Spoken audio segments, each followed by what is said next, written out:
بسم اللہ الرحمن الرحیم۔ السلام علیکم۔ یہ کتاب آپ کے لیے کاشان بصیرت کے یوٹیوب چینل کی جانب سے ریکارڈ کی جا رہی ہے۔ کتاب کا نام ہے ایمان۔ اب ہم کتاب کا پارٹ نمبر 6 پڑھیں گے۔ بسم اللہ الرحمن الرحیم۔ والعصر ان الانسان لفی خسر الا الذین آمنوا وعملوا الصالحات وتواصوا بالحق وتواصوا بالصبر۔ قسم ہے وقت عصر کی، یقیناً انسان خسارے میں ہے سوائے ان لوگوں کے جو ایمان لائے اور انہوں نے نیک عمل کیے، اور وہ ایک دوسرے کو حق کی وصیت کرتے رہے اور ایک دوسرے کو صبر کی وصیت کرتے رہے۔ ثواب کا شوق عبادت کی زحمت کم کرتا ہے۔ ایمان کی حقیقت اور درجہ کمال کے باب میں مولا امیر المومنین علی ابن ابی طالب علیہ السلام کی نصیحت کا بیان جاری ہے۔ آپ فرما رہے ہیں کہ ایمان 4 بنیادوں پر استوار ہے، جس کی پہلی بنیاد صبر پر ہے۔ صبر کیسے پیدا ہوتا ہے؟ مولا فرماتے ہیں اس کی بھی 4 ستون ہیں، اگر کوئی ایک نہ ہو تو صبر کی منزل ادھوری رہ جاتی ہے۔ جو چاہتا ہے کہ اصل صبر و ایمان حاصل ہو جائے تو ان 4 کڑیوں کو باہم ملائے رکھے۔ شوق و امید، خوف، زہد اور انتظار، یہ ہیں صبر کے 4 بنیادی ستون۔ بعض اوقات عبادت و اطاعت اور احکامات الہی دین کے بارے میں بھی صبر کا مظاہرہ کیا جاتا ہے۔ دیکھیے کتنا مشکل ہے انسان کے لیے کہ مسلسل 15-16 گھنٹے کچھ نہ کھائے پیے، حتیٰ کہ سگریٹ اور نہ چائے۔ الہی احکامات کے آگے صبر کرنا واجب ہے، اور یہ بہشت کے شوق کے ذریعے ممکن ہے۔ جس شخص میں بہشت کا شوق پیدا ہو جائے، اس پر نماز، روزہ اور حج کی صعوبتیں آسان ہو جاتی ہیں۔ ثواب اور جزائے الہی کے شوق کے سبب عبادت کی تکالیف آسان ہو جاتی ہیں۔ جس کام کا شور پیدا ہو جائے آسان ہو جاتا ہے، بشرطے کہ شوق برقرار رہے۔ لقاء اللہ، اللہ کی ملاقات، جوار اللہ، اللہ کی قربت، ثواب اللہ، اللہ کے انعام کا شوق اگر دل میں پیدا ہو جائے تو ہر مشکل کام آسان ہو جاتا ہے۔ سردیوں کی راتوں میں سونے کا کس قدر دل چاہتا ہے، لیکن جسے ثواب حاصل کرنے کا شوق ہو وہ راتوں کو اٹھ کر اللہ تعالیٰ کی عبادت میں مشغول رہنے کو ترجیح دیتا ہے، جبکہ مردوں کی طرح دیر تک سوئے رہنے اور نماز صبح قضا کرنے والے کو ثواب کے حصول کی پرواہ نہیں ہوتی۔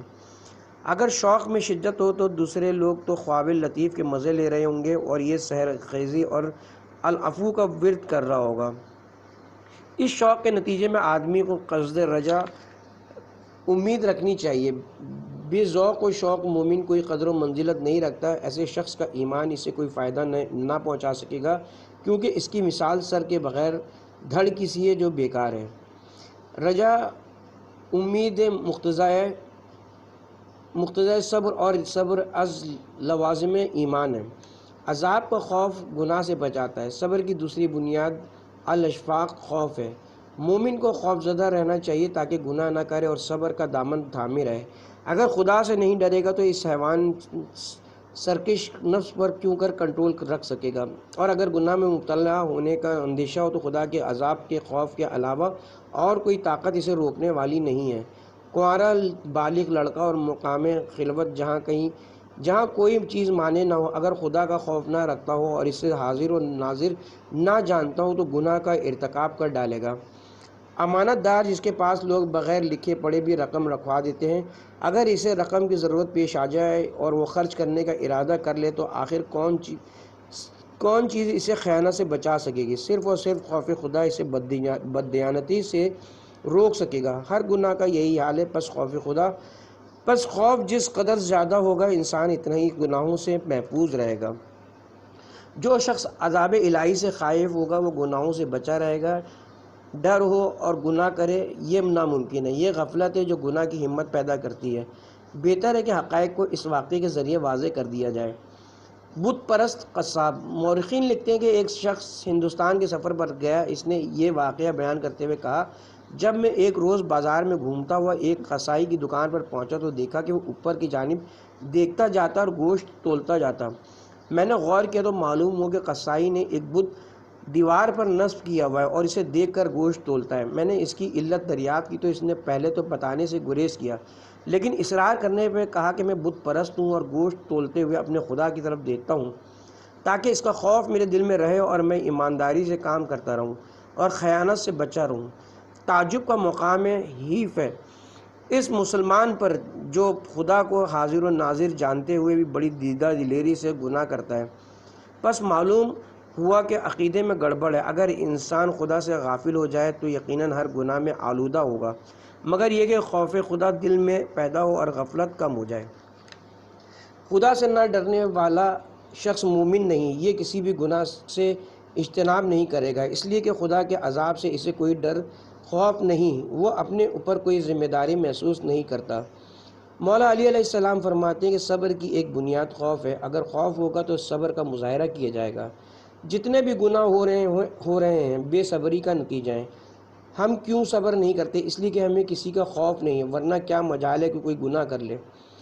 بھرے بازار میں یہ خبر گردش کرنے لگے کہ فوڈ انسپیکٹر معائنے پر نکلا ہوا ہے، یہ سنتے ہی تمام دکاندار اپنے صحیح نرخوں پر چیزیں بیچنا شروع کر دیں گے، لیکن ایسا نہ ہو کہ گرانی کے سبب جرمانہ ہو جائے۔ اس ڈر کی وجہ سے صحیح نرخوں پر سودا فروخت ہونے لگے گا۔ مولا علی فرماتے ہیں خدائی جاسوس نگران تیرے ساتھ ساتھ ہیں، تیرے آنکھ کان ہاتھ پاؤں سب تیری جاسوسی کر رہے ہیں، جو قیامت کے روز سارے رازوں سے پردہ اٹھائیں گے۔ آنکھ اس قدر اور اس وقت ماری اور یہ خیانتیں کی، الغرض سب کچھ عیاں کر دیں گے، اس لیے کہ تو ڈرنے لگے۔ تمہارے اعمال کی جزیات تک رجسٹر میں ثبت کر کے انہیں ریکارڈ میں محسوس کر لیں گے۔ قیامت کے روز تم ہوگے اور تمہارے اعمال۔ زبان کو کون قابو کر سکتا ہے؟ واقعی یہ مشکل کام ہے، اور جب مردوں کے لیے سخت ہے تو چیرسید عورتوں سے کیا گلہ۔ لیکن اگر عذاب کا خوف ہو تو زبان بھی کنٹرول ہو جاتی ہے اور ترک گناہ آسان۔ خوف یہ ہے کہ انسان گناہ کے قریب بھی نہ پھٹکے۔ شیخ شوستری سے لوگوں نے کہا آپ سب کو خوب ڈراتے ہیں۔ آپ نے فرمایا شیخ تو ڈراتا ہے، لیکن ڈرتا کون ہے؟ کوئی بھی تو نہیں ڈرتا۔ کوئی ایک لے آؤ جو یہ سب وعظ و نصیحت سننے کے بعد ڈرنے لگا ہو۔ پلک جھپکتی ہے اور اس کے دفتر میں لکھ دیا جاتا ہے۔ تمہارے دل میں جو کچھ بھی ہو اور تم اسے ظاہر بھی نہ کرو، تب بھی وہ علم خدا میں ہوتی ہے اور ثبت کر دی جاتی ہے۔ ایسی کوئی تدبیر کریں کہ آپ کے دل میں خدا کا خوف پیدا ہو۔ اگر آپ چاہتے ہیں کہ ایمان اپنے دل میں پیدا کریں تو ایمان کی بنیاد صبر اور صبر کی بنیاد خوف ہے۔ یہ ایک ہی سلسلے کی کڑیاں ہیں۔ جو شخص آخرت پر یقین رکھتا ہے، حساب کتاب جزا و سزا پر اسے بھروسہ ہے، خدائی عدالت سے واقف ہے، وہ جانتا ہے کہ ایک روز عقیدے سمیت ایک ایک چیز کا سوال کیا جائے گا۔ قول و فعل خوف و امید کی نشاندہی کرتے ہیں۔ وسائل الشیعہ کے باب قذف میں درج ہے کہ امام صادق علیہ السلام کے پاس کافی عرصے سے ایک شخص اٹھ بیٹھ رہا تھا۔ ایک روز یہ شخص آپ کے ساتھ کسی کام کے لیے کہیں جا رہا تھا۔ اپنے غلام کو آواز دی، غلام نے نہ سنی۔ 2-3 مرتبہ کے نہ سننے پر اس نے غلام کو ماں کی گالی دے کر اسے پکارا، او فحاشہ کی اولاد ادھر آ۔ امام نے ماتھا پیٹ لیا اور فرمایا وائے ہو تجھ پر، تیرا زہد و تقویٰ کہاں گیا؟ تو بڑا صاحب ایمان بنتا تھا، دیکھ تیری پول کیسے کھل گئی۔ اس نے امام سے عرض کی کہ آقا، غلام سندھ کا رہنے والا ہے، اس کی ماں مشرکہ اور بت پرست ہے، میں نے ایک کافر کو زنا کی نسبت دی ہے، اور کیا ہی کیا ہے۔ امام نے فرمایا لقل قوم النکاح، ہر قوم میں نکاح ہوتا ہے، ان کے ہاں بھی حلال اور حرام کی تمیز ہوتی ہے۔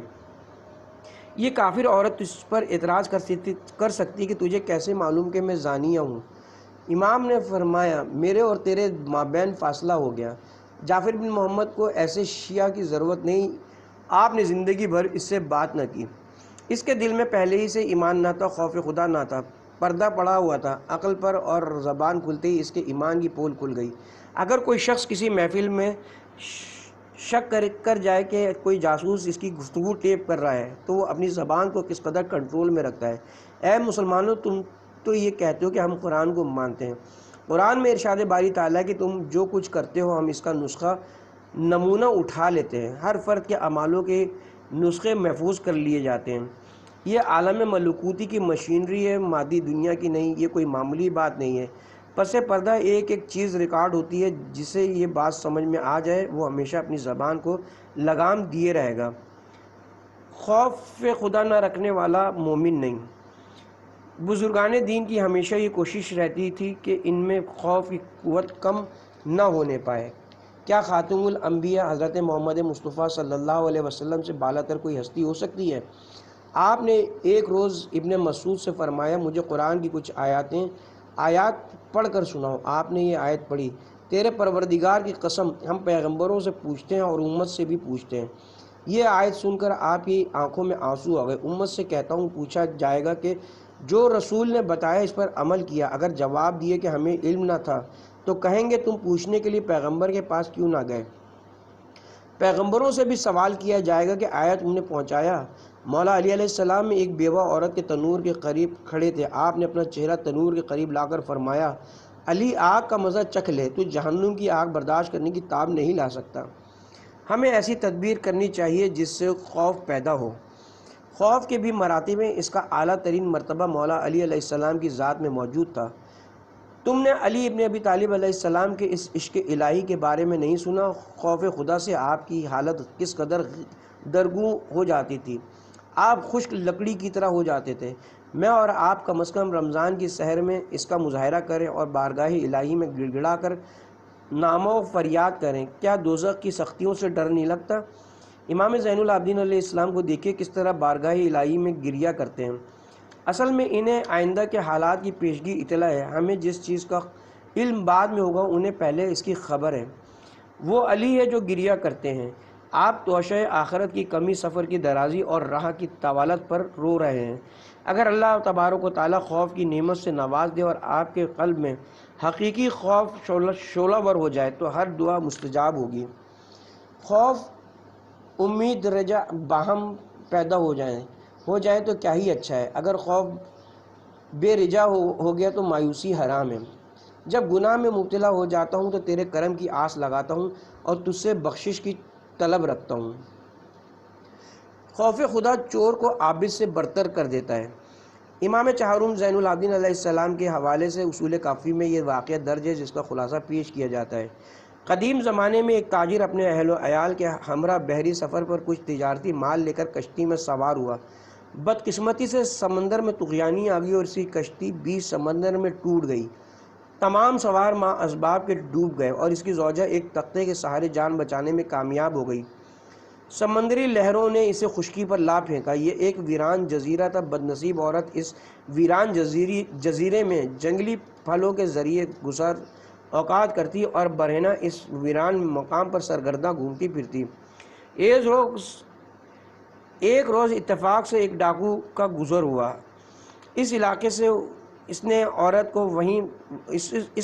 کو وہاں پایا تو بڑا حیران اور خوفزدہ ہوا۔ پہلے تو اسے یقین نہ آیا کہ یہ انسانی مخلوق ہے۔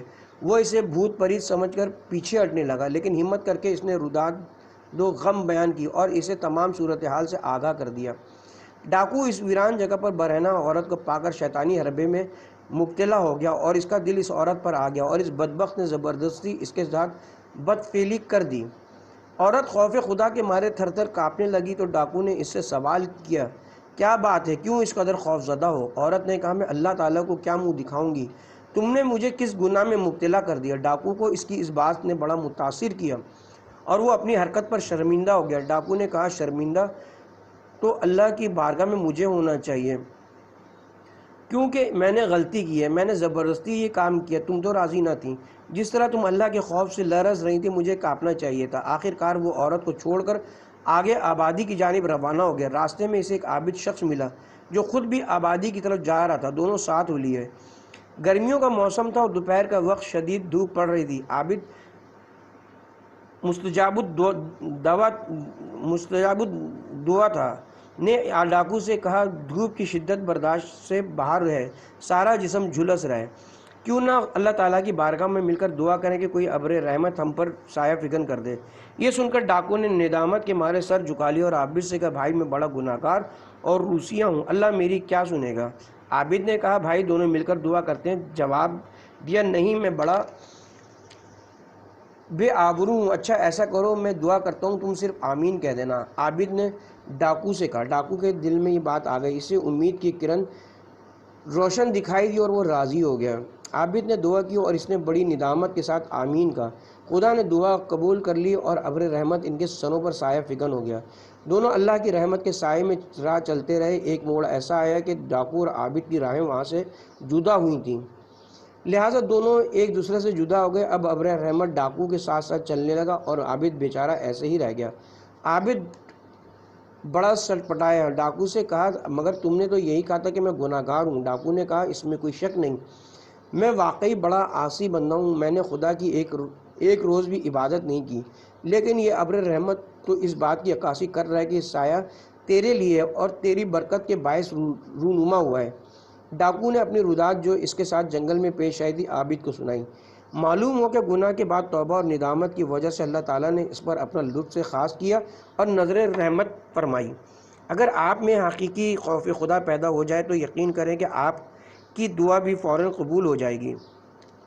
اگر آپ خدا سے ڈر گئے تو اسی خضوع و خشوع اور خوف کی حالت میں اسے پکارو اور کہو اے اللہ، یہ سچا خوف اپنے ہمراہ دعاؤں کی قبولیت کو لیے ہوئے ہوتا ہے، اس طرح تمہاری دعا قبول ہو جائے گی۔ معنی الاخبار میں شیخ صدوق علیہ رحمت سے نے نقل کیا کہ حضرت صلی اللہ علیہ وسلم نے مدینے کے باہر ایک برہنہ نوجوان کو دیکھا جو صحرا میں تپتی ہوئی ریت پر لیٹا ہوا تھا۔ حضور کی خدمت میں اسے لایا گیا، آپ نے اس کی وجہ پوچھی، اس نے عرض کی اپنے جسم کو زمین کی گرمی کا مزہ چکھا رہا ہوں تاکہ اسے معلوم ہو جائے کہ جب دنیا کی حدت برداشت نہیں کر سکتے تو آخرت کی گرمی کیسے سہے گا۔ ایسا کام نہ کر جو جہنم میں جانے کا سبب ہو۔ رسول خدا صلی اللہ علیہ وآلہ وسلم نے اپنا چہرہ پر نور اصحاب کی طرف کیا اور فرمایا اس نوجوان سے اپنے لیے دعا کرواؤ، اس کی دعا فوری قبول ہوگی۔ نوجوان نے کہا خدایا انہیں ہدایت کی راہ پر ڈال دے اور تقوی کے راستے پر چلنے میں انہیں کامیابی عطا فرما۔ بسم اللہ الرحمن الرحیم۔ نہج البلاغہ خطبہ نمبر 107 سے اقتباس۔ میں تجھے خالق و معبود جانتے ہوئے تیری تسبیح کرتا ہوں، تیرے اس بہترین سلوک کی بنا پر جو تیرا اپنے مخلوق کے ساتھ ہے۔ تو نے ایک ایسا گھر جنت بنایا ہے کہ جس میں مہمانی کے لیے کھانے پینے کی چیزیں، حوریں، غلماں، محل، نہریں، کھیت اور پھل مہیا کی ہیں۔ پھر تو نے ان نعمتوں کی طرف دعوت دینے والا بھیجا، مگر نہ انہوں نے بلانے والے کی آواز پر لبیک کہی اور نہ ان چیزوں کی طرف راغب ہوئے جن کی تو نے رغبت دلائی تھی، اور نہ ان چیزوں کے مشتاق ہوئے جن کا تو نے اشتیاق دلایا تھا۔ وہ تو اسی مردار دنیا پر ٹوٹے پڑے تھے کہ جسے نوچ کھانے میں اپنی عزت و آبرو گنوا رہے تھے اور اس کی چاہت پر ایکا کر لیا تھا۔ برہنہ آئے تھے اور برہنہ ہی جاؤ گے، اریاں آئے تھے اور اپنے عزیزوں کے ہاتھوں میں ادھر ادھر پھر رہے تھے۔ وہ تجھے جھولے میں ڈال دیتے تھے، ماں تمہارے ناز اٹھاتی اور کتنی عزت سے تیری خدمت کرتی، دودھ پلاتی اور نہلاتی دھلاتی تھی، اور بعد میں آہستہ آہستہ اللہ تعالیٰ نے اپنی عنایات سے تمہیں یہ توفیق بخشی کہ تم اہل و عیال اور گھر بار چلانے کے قابل ہو گئے ہو۔ اور جب عمر ختم ہوتی ہے تو یہی لوگ جو پیدائش کے وقت تمہیں اس ہاتھ لے رہے تھے تمہاری پوشاک اتارتے ہیں، تمہیں لخت کر دیتے ہیں کہ جس طرح تم پیدا ہوتے وقت برہنہ تھے۔ دنیاوی زندگی کے دوران تمہیں محمد و آل محمد کے بتائے ہوئے راستے پر عمل کرتے رہنا چاہیے۔ یہ تمہیں آخرت کی طرف بلاتے ہیں۔ تمہیں پتہ ہونا چاہیے کہ یہ زندگی ختم ہو جانے والی ہے اور تم بے سر و سامان رہ جاؤ گے۔ جب تمہیں لخت کیا جائے گا اور قبر میں دفنا دیے جاؤ گے تو کیا یہ ساز و سامان بھی تمہارے ساتھ جائے گا؟ اور بھلائی میں سے جو کچھ تم نے اپنی جانوں کے لیے آگے بھیجو گے تم اسے اللہ تعالیٰ کے ہاں پاؤ گے۔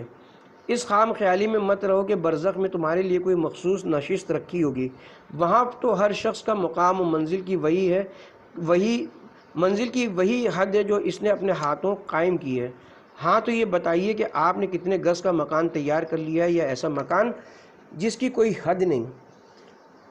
سورہ نحل آیت نمبر 96۔ جو کچھ تمہارے پاس ہے وہ ختم ہو جائے گا اور جو کچھ اللہ تعالیٰ کے پاس ہے وہ باقی رہنے والا ہے۔ چند لوگوں نے اپنے مکان کی حدوں کو اس قدر وسیع کر لیا ہے کہ یہ جناب رسول خدا صلی اللہ علیہ وآلہ وسلم کے آستان مقدسہ سے مل گئی ہیں۔ وہاں کسی کو کوئی پلاٹ فری نہیں دیا جائے گا، بلکہ آخرت کی منزل اسی دنیا ہی میں تیار کی جاتی ہے۔ خیرات، صدقات، زکوٰۃ اور ستم رسیدہ افراد کی امداد کے بغیر کسی بے سہارا کو سہارا دے کر کسی بے خانمہ کو مکان تعمیر کر کے جس قدر ممکن ہو اپنے سے کمتر لوگوں کی ہر ممکن مدد کے ذریعے آپ آخرت میں اپنا مکان تعمیر کر سکتے ہیں۔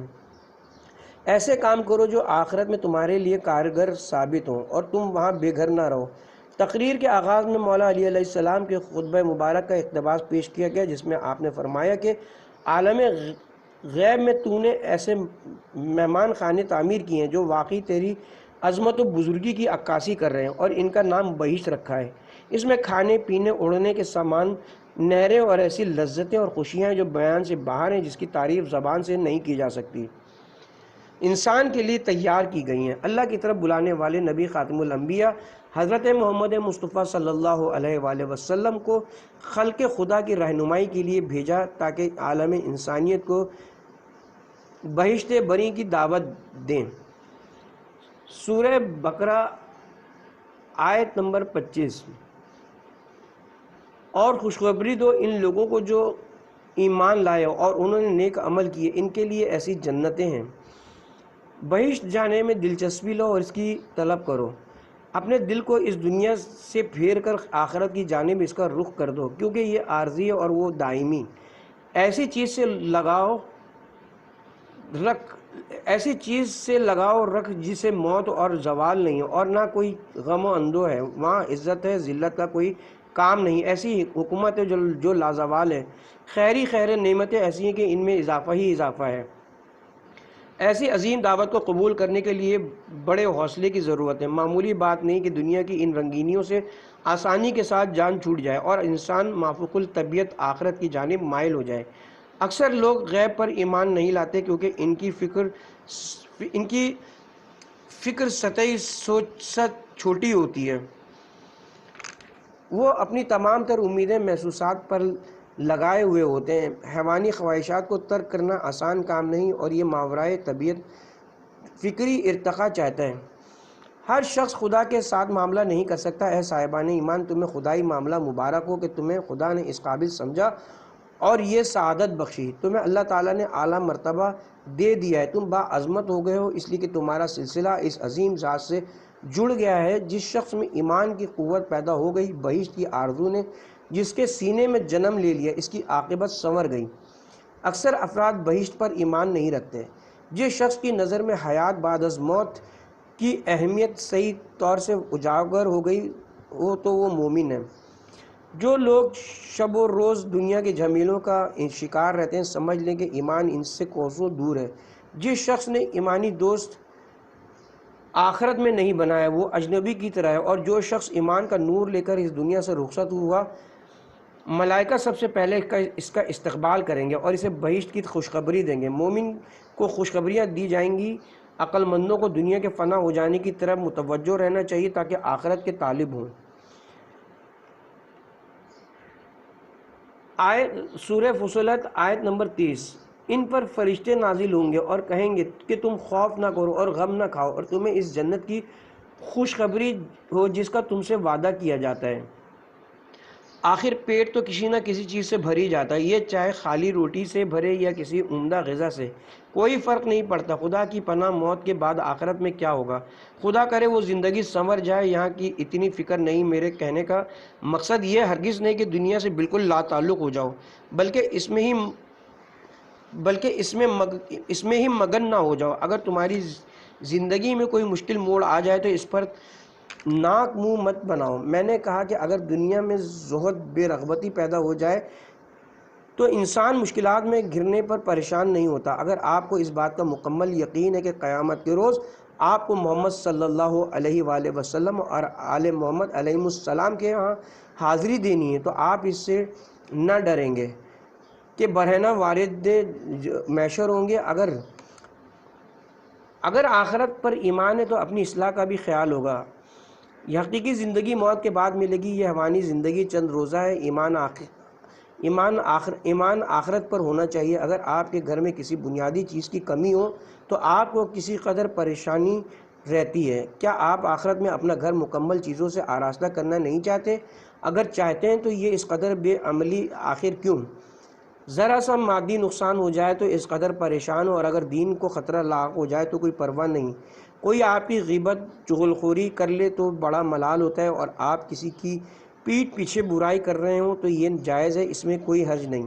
اپنا دین خراب کر رہے ہیں اور کوئی ڈر خوف نہیں۔ بہرام مغرور کی حیرت انگیز داستان۔ صاحب تفسیر البیان لکھتے ہیں کہ خراسان میں مولانا شیخ احمد حربی کے گھر کے برابر میں ان کا ایک ہمسایہ جس کا نام بہرام تھا رہا کرتا تھا۔ یہ انتہائی متکبر شخص تھا، مجوسی مذہب سے اس کا تعلق تھا، لہٰذا ہم مذہب نہ ہونے کی وجہ سے مولانا کے گھر اس کی آمد و رفت نہ تھی اور نہ مولانا اس کے ہاں جایا کرتے تھے۔ ایک روز بہرام متکبر نے اپنے گھر کا تمام ساز و سامان کسی کے ہاتھوں فروخت کر دیا۔ رقم لینے گیا تو راستے میں کسی نے چھین لی۔ مولانا کو اس حادثے کی اطلاع دی گئی اور کہا گیا کہ پڑوسی ہونے کے ناطے اس کے افسوس کو جانا چاہیے، کیونکہ ہمسائے کا حق دین کے اختلاف کے سبب ساقط نہیں ہوتا۔ لہٰذا مولانا اور چند دیگر پڑوسی بہرام کے گھر افسوس کو آئے۔ جب اس نے دیکھا کہ مسلمانوں کے روحانی عالم اس کے گھر آئے تو وہ بڑا حیران ہوا اور مولانا کا بڑی گرم جوشی سے استقبال کیا اور کھانے پینے کا بندوبست کرنے میں مصروف ہو گیا۔ مولانا نے کہا، ہم تمہارے پاس افسوس کو آئے ہیں، سنا ہے تمہاری تمام جمع پونجی چلی گئی۔ مغرور آدمی کی بھی بڑی بات ہے۔ اس نے کہا، کچھ بھی نہیں ہوا، خدا نے مجھے 3 بڑی نعمتوں سے نوازا ہے جس کی آپ کو افسوس کے بجائے مبارکباد دینی چاہیے۔ پہلی بڑی نعمت جو اللہ نے دی ہے یہ ہے کہ اس نے مجھے عزت نفس سے نوازا ہے۔ میں نے آج تک کسی کی کوئی چیز چوری نہیں کی، بلکہ چور میرا سامان لے گیا۔ دیکھیے کس قدر صابر و شاکر ہے۔ مظلومیت پر رویا نہیں جاتا بلکہ ظالم ہونے پر گریہ کیا جاتا ہے۔ کسی کے ظلم کا شکار ہو جانا رونے کی دلیل نہیں بلکہ کسی پر ظلم افسوس کی بات ہے اور اس پر رونے کی ضرورت ہے۔ انسان کو گناہ کے ارتکاب پر شرمندہ ہو کر رونا چاہیے، نہ کہ مظلومیت پر۔ جو شخص ظلم کا شکار ہوا ہے اسے اپنے رب سے توقع رکھنی چاہیے کہ وہ اس کی تلافی فرمائے گا۔ اللہ تعالیٰ کا شکر ادا کرو کہ تم نے ظلم نہیں کیا بلکہ تم پر ظلم ہوا۔ مظلوم کو تو خوش ہونا چاہیے۔ بہرام مغرور نے کہا، اللہ تعالیٰ نے دوسری نعمت سے اس طرح نوازا ہے کہ میرا سب کچھ نہیں لوٹا، بلکہ بہت سی چیزیں میرے پاس اب بھی موجود ہیں۔ میرا گھر میرے ہاتھ میں، پیروں تلے فرش بچھا ہے۔ انسان کو تمام پہلوؤں پر نظر رکھنی چاہیے۔ جو گیا سو گیا، جو موجود ہے اس پر صابر و شاکر رہنا چاہیے۔